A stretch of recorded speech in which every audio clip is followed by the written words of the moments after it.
Let's go back to the show. There we go. All right. I don't have just a voice. I am also a somewhat of a There's also a face. face in Yeah. there. You know what? To this scale, this is almost preserving the true scale as well. We can see eye to eye with how this is set up, so we're able to make eye contact with each other, and I like that about communicating with people. So, Yeah. yep, I know Barn Recluse. That I know y'all got to stop having fun. It's time to go to work. We got to talk about dumb stuff like Dungeons and Dragons and rules and world building. Oh, gross. And Ravenstar helped me out with Oh, I shared the links for my setting handbook, which is the book for the setting that I've been talking about off and on as the example for our conversations. I saw Um, in the chat. It's like, oh, message deleted. Message deleted. I'm like, oh, what happened? Uh, I shared links. yeah. Um, and then the second one was my revised marshals project because we were talking about homebrew classes and subclasses and advice for getting them or making them balanced. Mm-hmm. Because my revised marshals are just marshals that are balanced to be as good as casters instead of just being marshals. Oh, okay. Because my theory of like the design for D&D was that they wrote all of the classes, then they wrote the spell book.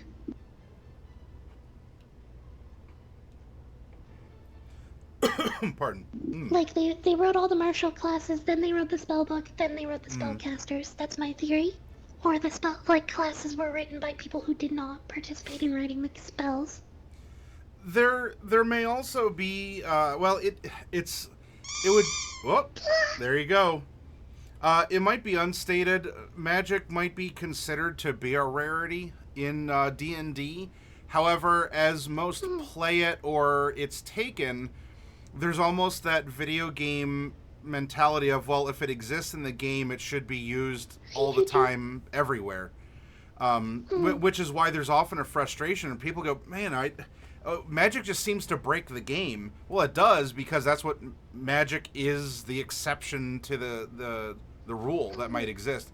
If you if you treat it as It's something so common, it's no longer magical or mysterious. It doesn't cause problems. It's actively used all the time to fix it, like a hammer or a screwdriver, but you also expect it to be balanced or something. And this isn't on you, Sprig. I'm talking yeah. in general. You then, because it's not said in the same system that presents warlocks and sorcerers and druids as something that is a rare, you might encounter a couple in an adventure over 1 to 10 or whatever, it's gonna seem unbalanced. Or you're gonna go, I have to throw 100 goblins at someone to land a modicum of damage or to be even barely a threat because they just summon a sphere of fire and roll it over everything. And what am I supposed to do besides just shut it down? And in which case you can also go, you shut it down. If magic is a threat and a world would exist that could also counter that magic because it's a threat, it's like being frustrated. Well, a player is playing an Aarakocra in my world and I can't deal with 3D combat. Well, in a world where Aarakocra exists, you know how many people have learned how to use a bow and arrow, or who have modified their spell books to take Earthbind, or ways to get to mitigate that threat. So you do have to adapt. I'm sorry. Go ahead with what you're saying, and we can go into your rules here. So the reason that I tackled the revised marshals project primarily on my own example of that, because Yeah. like what you're describing is the same, more or less the same conversation, but from the DM's perspective. Um, so I looked at the marshals from the player's perspective while I was DMing a game. It was actually I had a thought one night because I was playing in a game with some friends and there was a barbarian in the party, and his every single combat that we did, it was I'd like to rage, I Mm-hmm. reckless attack, I end turn, and he was not having fun. Yeah. That was just all that he could do, was I reckless attack, I don't hit because their AC is high, so that's my turn. I'm done, now everything beats me up. Yeah.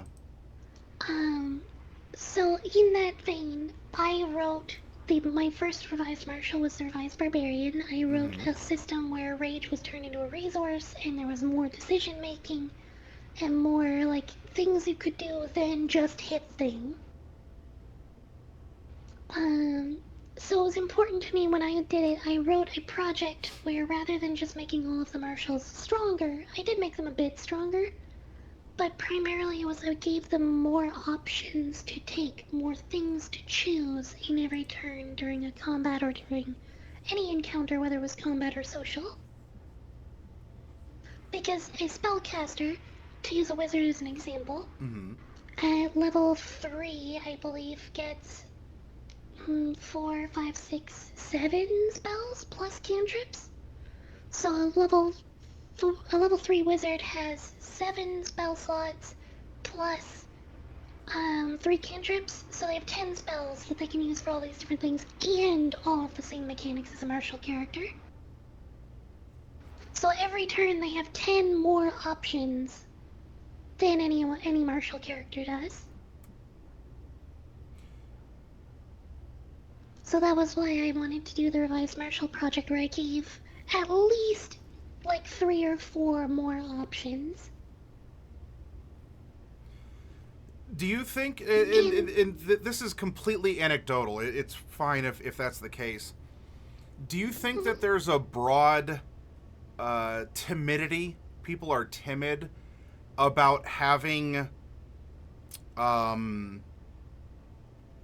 magic be baffled, or to have anti-magic in place in a game? Like in a world that has magic, why wouldn't there be magic detectors, like metal detectors in real life, or active ways to shut down magic use? Yeah, I don't often hear other people say, well, in my fantasy world, this is actually a thing because magic exists. So I think a big part of that is at least using D&D as the example. Sure. Because anti-magic is not fun. So I'm gonna explain my position on that a little bit. Counterspell. Yeah. So I have a spellcaster in my setting, and this NPC is gonna have countermeasures for them. Okay, I counterspell you, and then the player goes, I counterspell your counterspell. Yep. All right, now we're both down a spell slot, and we don't mechanically make any difference. So it's just a race to see who runs out of spell slots first. Yep. So having more than one anti-mage means the wizard is just no longer able to participate.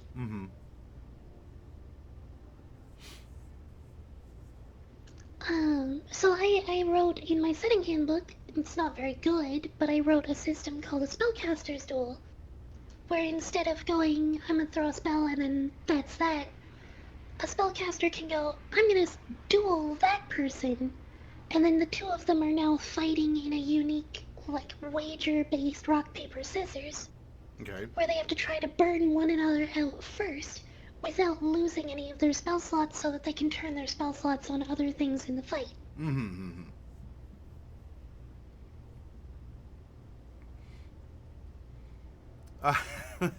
Barn Recluse says, it scares me that this mousy voice has more general knowledge on laws and rules of a system that has been the past 15 years of my life, but I love it.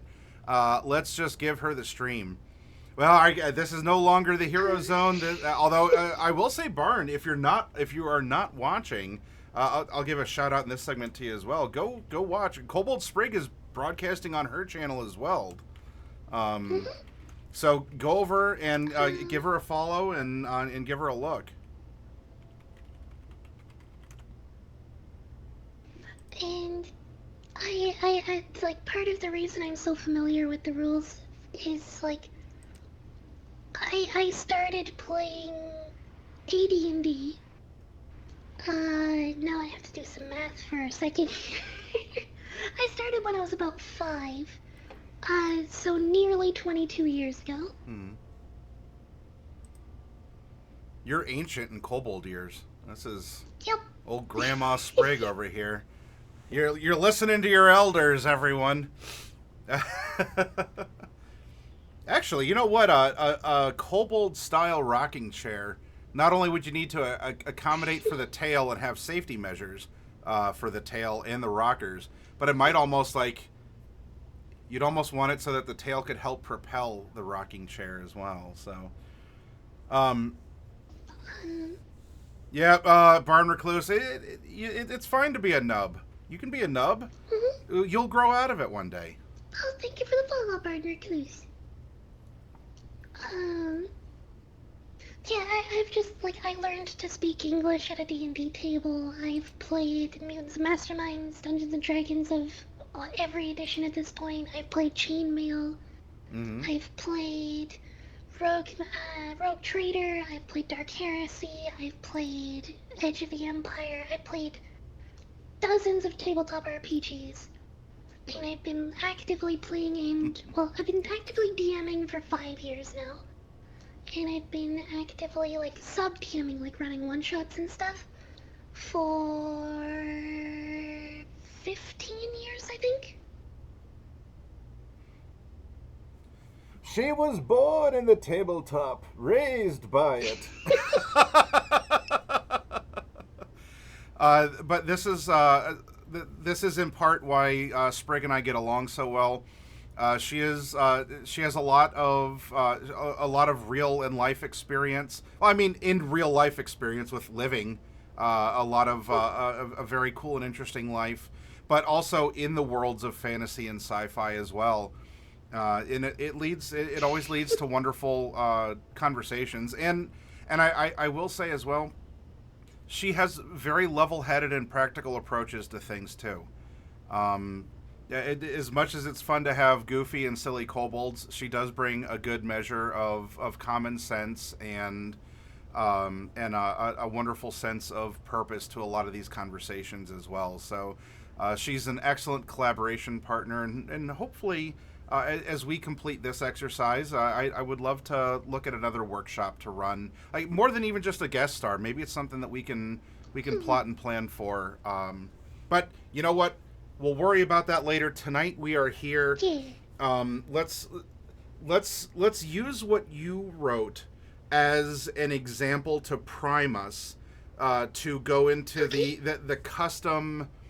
So chat wanted particular elements to the world we're going to outline. I don't need a full document. I don't need an Arthas of Dark Sun or a Faerun of Forgotten Realms, but you know the tenets of it or whatever.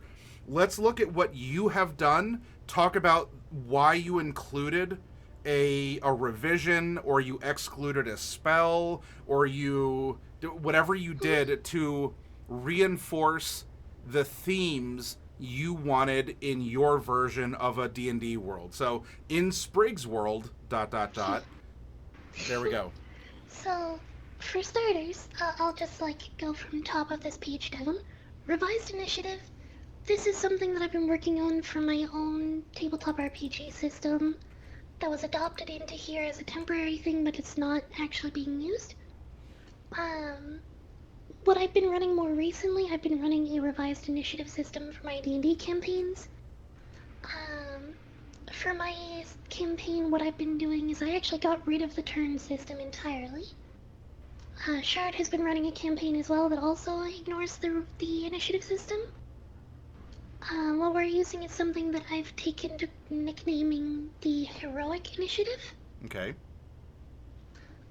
Heroic Initiative is monsters and everything take their turns in order of, like, the most leadership to the lowest grunts. And then the players say at any point during the DM taking a turn for a creature, I'm going to interrupt that and do this. You still have the same amount of actions and movement and everything for every round, but you just interrupt a creature's turn rather than waiting for like 8 or 9 creatures to go, then taking your turn. So it allows the players to collaborate and, like, play in your movements But the faster the creature is in initiative, the DM moves them first, so you have less time to plan for them doing things. Okay. And then you have to, like, plan out your actions in real time, so to speak.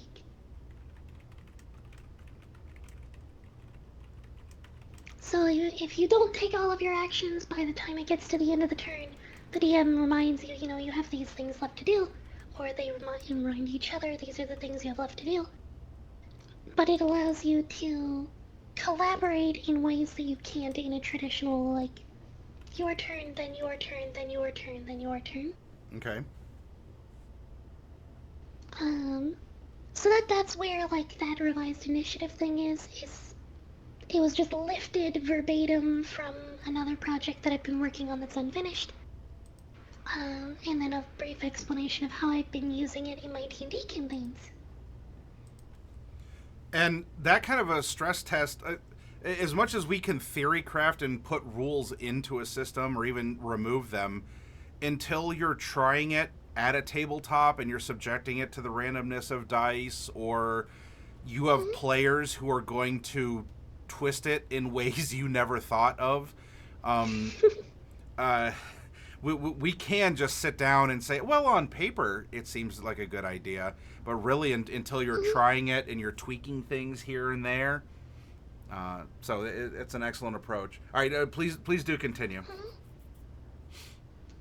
Just to give, like, another quick example on the, like, ways that it can be twisted without you thinking about it is, like, say your fighter makes an attack against the goblin. Or bandit, we'll use bandit instead. Your fighter makes an attack against the bandit, but they only roll, like, a 12, and you're not sure if it's gonna hit. Well, the rogue goes, oh, I'm gonna use my action to give the help action. I'm gonna interrupt the fighter's turn and give them the help action. Mm-hmm. Oh, so now they have advantage and they can re-roll the attack. So it allows you to play a lot more on the fly and cooperate more easily, and I've loved how it's felt so far.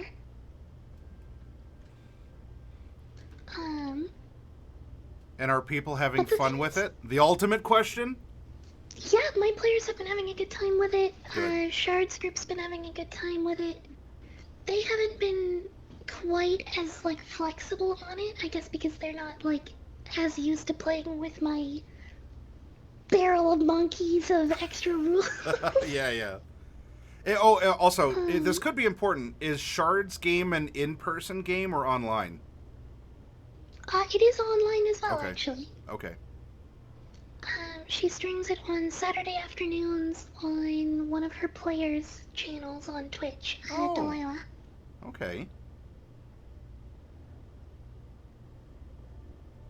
I'll give her a shout out in my chat really quick too. Yeah, I will copy and paste that channel and shout out.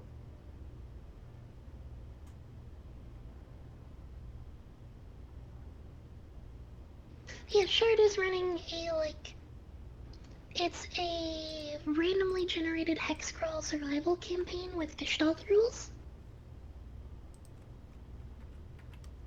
So that's a whole phrase to say out loud, isn't it? Now, I'm familiar with Gestalt from that was a weird. It was a class, but it really just was a container for other classes to pick abilities. Is that something similar or? So Gestalt is a set of optional rules in D&D 5th edition, which is you play as two classes at the same time. So, like, when you make a level 1 character, you can be a fighter/wizard. You're a level 1 fighter and a level 1 wizard. And when you gain hit points, you just use whichever hit die is larger. Okay. But it's not mixing like multi-classing. Saturday afternoons. It is not mixing like multi-classing, Okay. it's just you're both. Okay. Every time you level up, you get one in both. Okay. That seems to lend. Now that might be an elegant way to do it. It seems to play into like power fantasy. Like you tend to be like really strong. Like you are the big damn hero of the land. You can do incredible things. Like you are a cut above most people in the world, kind of a thing. So the reason that she's doing it is because she was originally playing like a 4 to 6 player group at first. Mm-hmm. And then they had a bunch of drama and like fallings out, and she just went, nope, heck it, you're gone. These 3, you are my group now, and Yeah. she's just running for 3 people. Okay. So she made it Gestalt rules so that they can be a little bit stronger, so that she can keep that 4 to 6 player group like difficulty balance, without worrying about killing them too easily. And ultimately, the character can only do so many things at once. So you can sit on 100 options as a fighter and a wizard, but you can only use one of those options at a time. So, pardon me. Yep. She also runs a house rule that I haven't run in my campaign, but is really fun. Is what she calls a spec. Basically, every 3 levels, you get an ability that only your character can do. It's just, what's a rule that you want to break today? So, like, one of the players in that party is a wild magic barbarian / warlock. So one of her first spec that she got was she can cast spells and concentrate on spells while raging.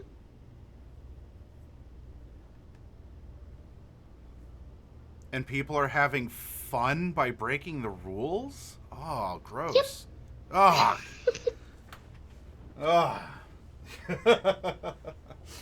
All right, I'm sorry though. Do continue, because you were talking about initiative, and I don't mind bringing other examples also. That's fine. Again, we don't have a contrived goal or anything in mind beyond. Well, Sorry, my train of thought completely left the station and just led into another game that's using the same. No, it's fine. We were taken to another magical realm by this train. I'm happy with that. But you were saying, so for what you've set up for yours, these are rules that you've adopted or modified or excluded or whatever to support core themes of what you want to present. So go ahead. So like this right here is a setting book that a friend of mine wanted to run a like Dark Sun style campaign. So the 2 of us sat down on stream together, and we had another friend of ours join us from a big chunk of it, where I basically wrote down a bunch of rules, and we did a few revisions of like races and mechanics and stuff a couple of times over time. But we did a mass revision on like rules for martial play, and added traits, perks, flaws, and a huge expansion on weapons. So I just scrolled through those briefly here. But from page 19 down is basically all those different systems. So the first thing that I did was the dynamic combat rules was just this is a set of additional rules for when you're playing in combat. Just extra options that can add more stuff, more choices that you can do. So like we brought back shifting, which is the 5-foot step of older editions. We increased it to a 10-foot step. It costs your whole movement, but it lets you get out of melee combat without provoking attack of opportunity. Because only the disengage action in 5e is really bad. I'm gonna take my action to let you not take your action to hit me, and not take your reaction to hit me. Then I'm gonna walk away, and then you're gonna walk after me and hit me. I'm gonna spend one action to move and give you one action instead of Listen, folks, she ain't wrong. Instead of walking away and getting 2 hits. So it lets you slowly push a combat 10 feet at a time in a direction, so you're not just standing still and hitting each other. Yeah. Sprinting. This was, a player walked into the combat on this map and left the other players behind. You're now 100 feet out of position and you're the melee character. Well, sorry, you're gonna lose 2 turns in a row to moving and dashing before you get to do anything. No. sprinting is multiply your speed by 4, but it takes your whole turn and you get attacks against you that are in melee at advantage. Okay. So it's just speed over to that position, but put yourself at more risk. But it takes your whole turn. And the wizard could do this as well, but because you just like the melee character, you can't cast shield as a reaction, so you take the same gamble that the fighter or barbarian would. Mm-hmm. All of these rules can all be done by everyone. Yeah. There's no, like, restriction on who gets to do them. It's just extra actions that players get to do. Yep. Tackling you can shove as a bonus action if you dash, as long as you move more than 30 feet. So it's just, like, a thing that you should have already been able to do. Plunging, so there's a mechanical reward to jumping off of something onto someone. Instead of like, oh, you fell 10 feet, so here's d6 bludgeoning damage.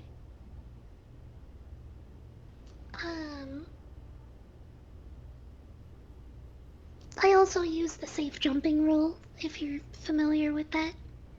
No, can you go over that? I'm not familiar with safe jumping. So safe jumping rule is any height that you can jump, you cannot take damage from it. Okay. So you will only take falling damage if you fall a distance that is 10 feet or more greater than your vertical jump height. That's the safe jumping rule. It's the general assumption in 5th edition at least, and I think most other TTRPGs. That would make sense. If your character can jump that high, presumably you could land from that height as well. If for as much as you might go, oh, well, a grasshopper is this frail little bug. They can jump incredible heights and distances relative to their size, but they're also built to land from that incredible distance and size. So, okay. Yeah, or you can look at, like, NBA players and stuff, for example, who can get, like, 8 feet of vertical height, hit the ground, and be at a full sprint with no problems. Yeah. Yep. They're built for it. Okay.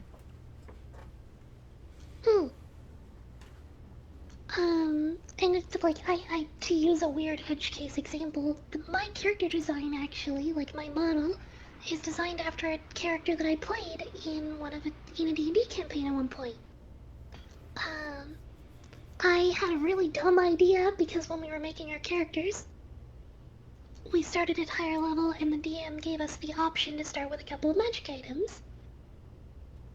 So I was looking at uncommon magic items and I was like, there's a ring of jumping and the boots of springing and striding. That's funny. Yep. So I made a kobold who could jump over 300 feet because I felt like it.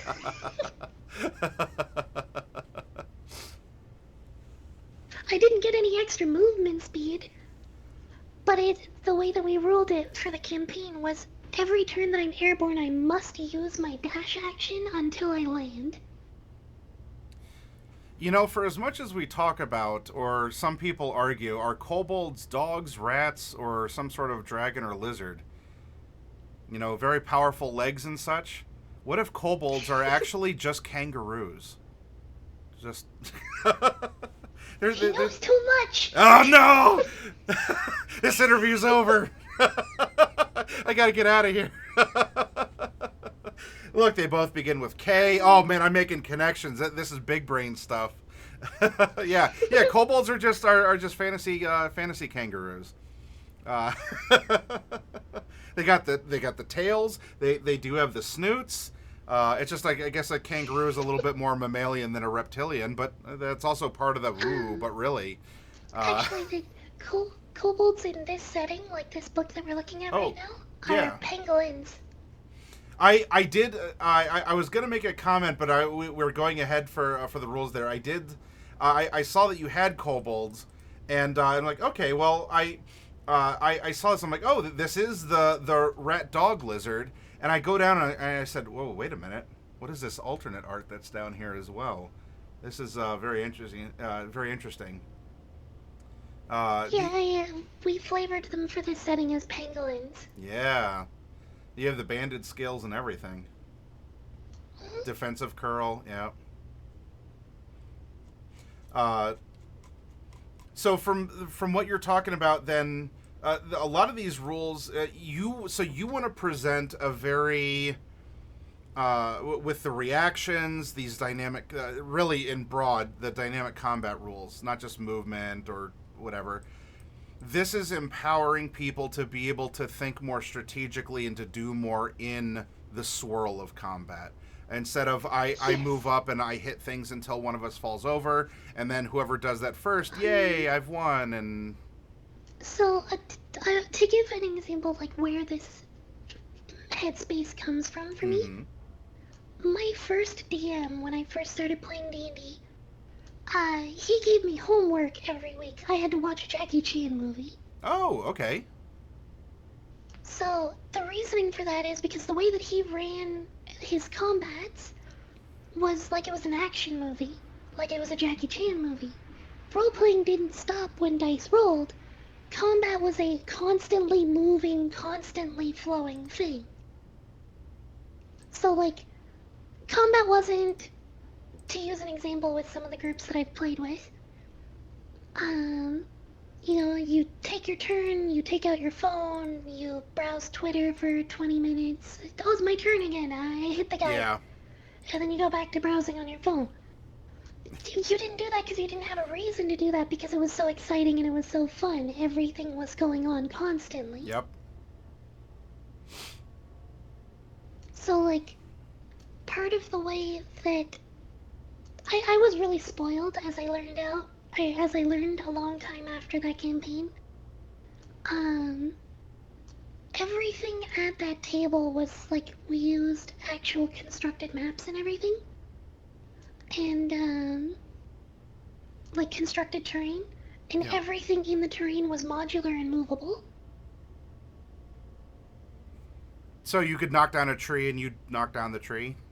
Yeah, you could knock down the tree and the tree would fall down. You could move some crates around. You could swing the bucket on the well. You could stand on the chandelier in the inn. Everything was like something that could be moved. That's the premium experience, all right.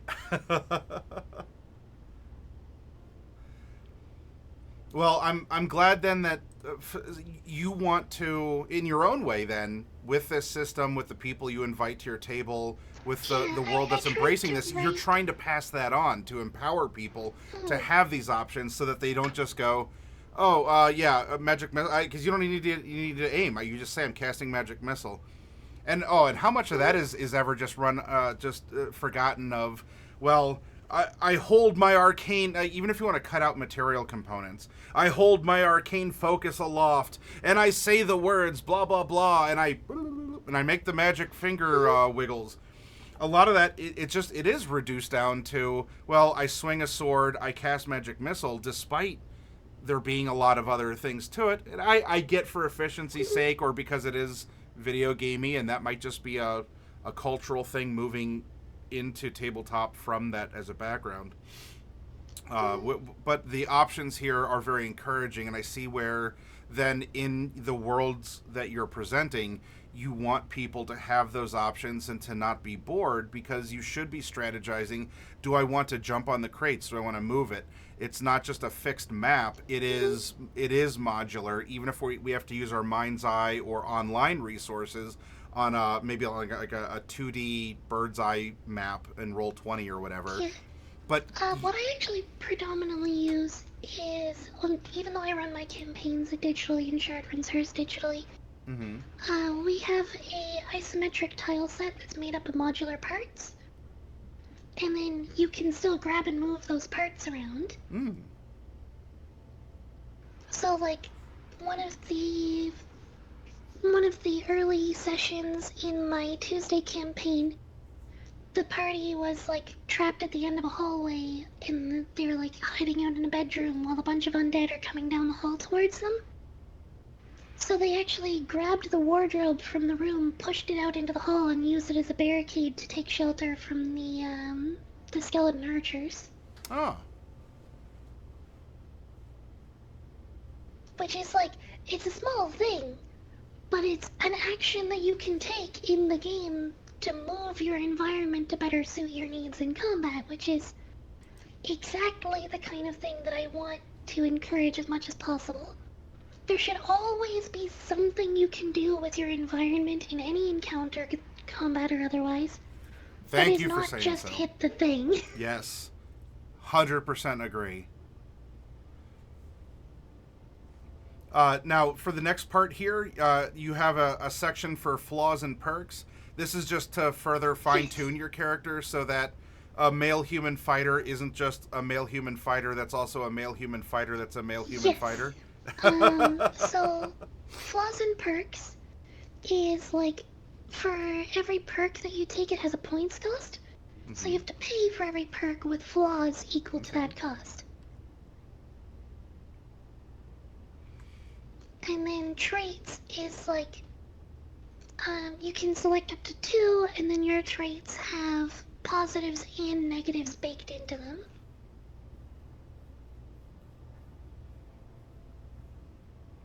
Let's see. Target shooter. You've practiced shooting at extreme ranges, but the stress of your targets coming to you makes you reckless. Ranged weapon attacks made at extreme range no longer gain disadvantage, but close range attacks gain disadvantage instead. I see what you mean. Okay. Mm-hmm. And this would play into you wanting to stress mechanically through the crunch of something, the fluff of this is my personality, or I'm fine skirting around combat or being a lone sniper or something along those lines. Okay. Mm-hmm.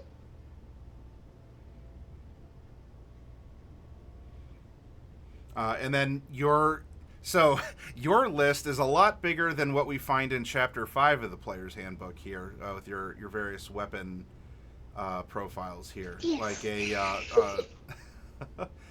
So I added a bunch of extra, like, keywords as well, so that they have more mechanical reason to use different ones. Yeah, I see formation, bypass. Mm-hmm. Backstab, oversized, cumbersome, slow, fast.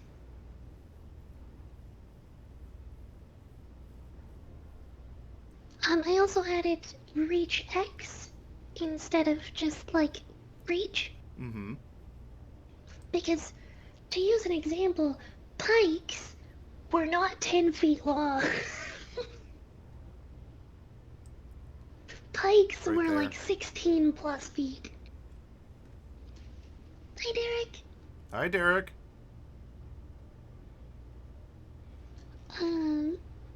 So down below the weapons, we get to the list of keywords, which is just a page of keywords, basically.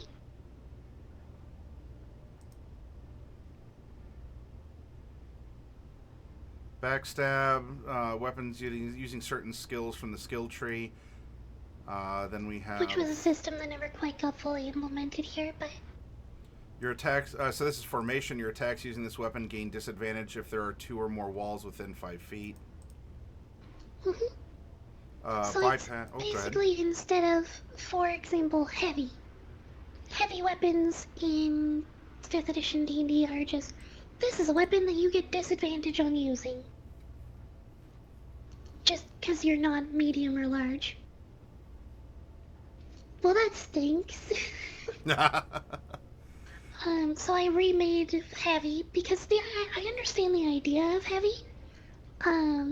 I have a bit of background in Kendall personally, and then I have also done like a lot of sword fighting in VR with like. I wouldn't say that I am practiced in HEMA, but I have experienced using weapons that are like Zweihander, pike, halberd, that kind of thing.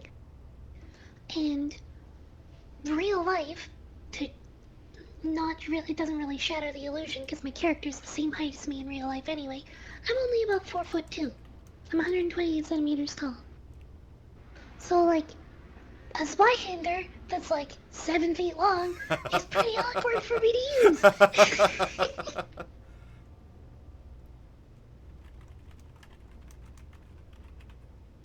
So, like, I understand absolutely the idea of why heavy is the way that it is, but I rewrote it to be a way that is less punishing of, like, being a small character and getting to actually use weapons with a choice, but the risk is still there of being disadvantaged because of it.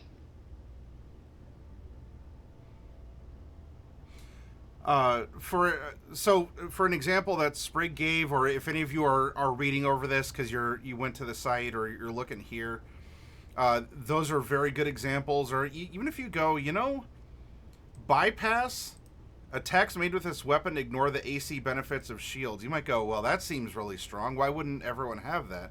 There are some weapons that historically have just performed. That's why they became so popular. Or so renowned as they have. It doesn't mean that you can't find a way around it, especially, magical world or just through strategy. If you know that everyone in a unit of guards or something has this, you can plan around it or whatever. But this is from you putting these extra options in, this further amplifies for those who like having options or who like the strategy part. You do always have something you can consider, or that there are small units of leverage that you can try and find here and there outside of vanilla D&D that's presented with the much reduced inventory of weapons in Chapter 5.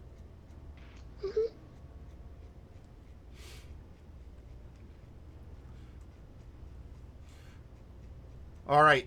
Is there anything else rules wise or about talking about keywords? Is there anything that you have done to have you had a way to modify True Strike such that it is not just a meme cantrip, but something that people want to? Actually, what I did for it for my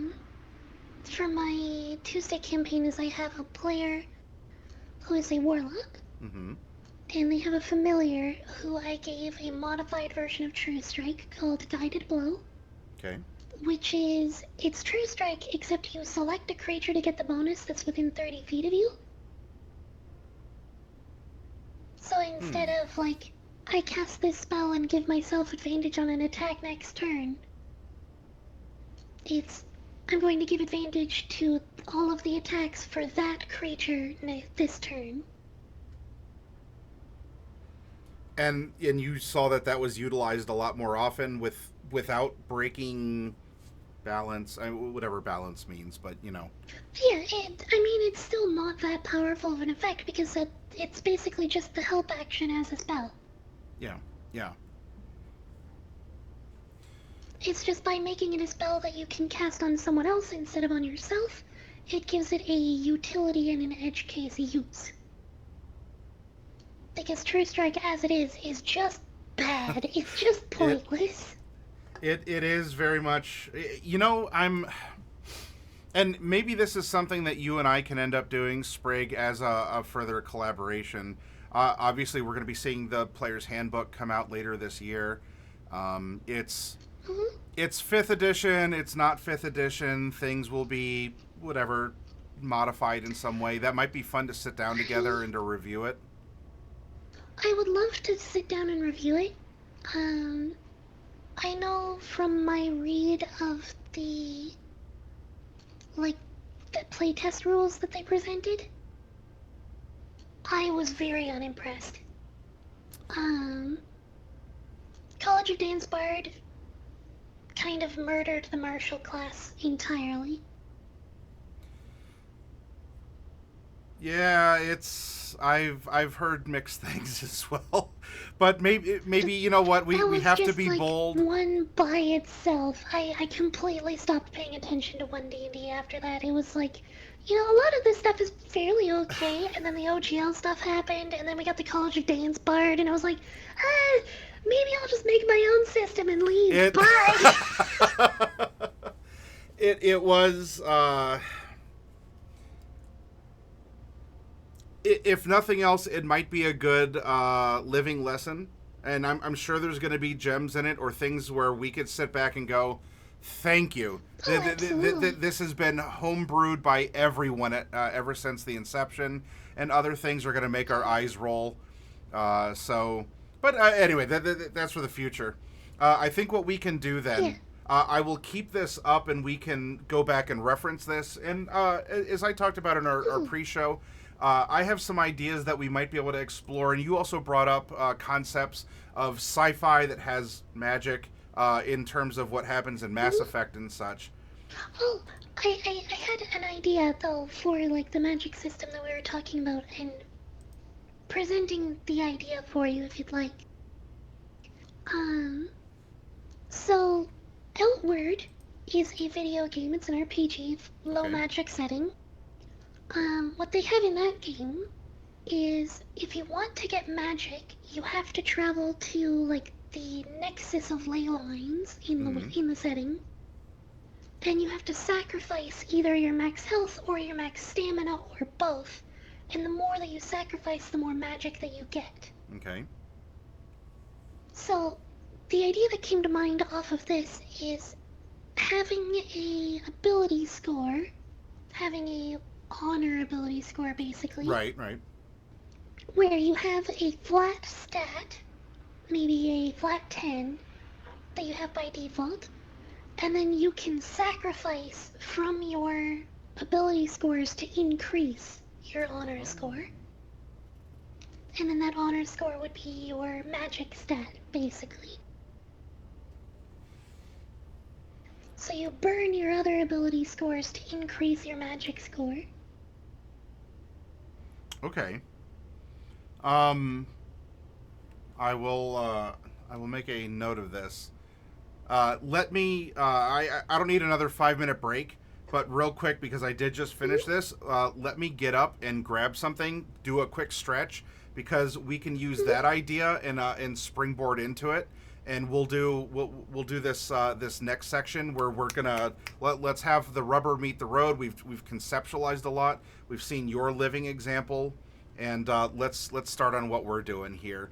And for any of you just joining us, Derek or anyone else, these are the pillars of this campaign world that will be going on around. So I will be AFK for just like a couple minutes. I'm gonna go like walk up and down the hallways, stretch a little bit, get something to drink, and I'm gonna come right back and we'll start into this. However, you will see that Sprig is still, she is a Mogu, and she'll entertain you for the couple minutes I'm gone. I'll see you in just a little bit, everyone.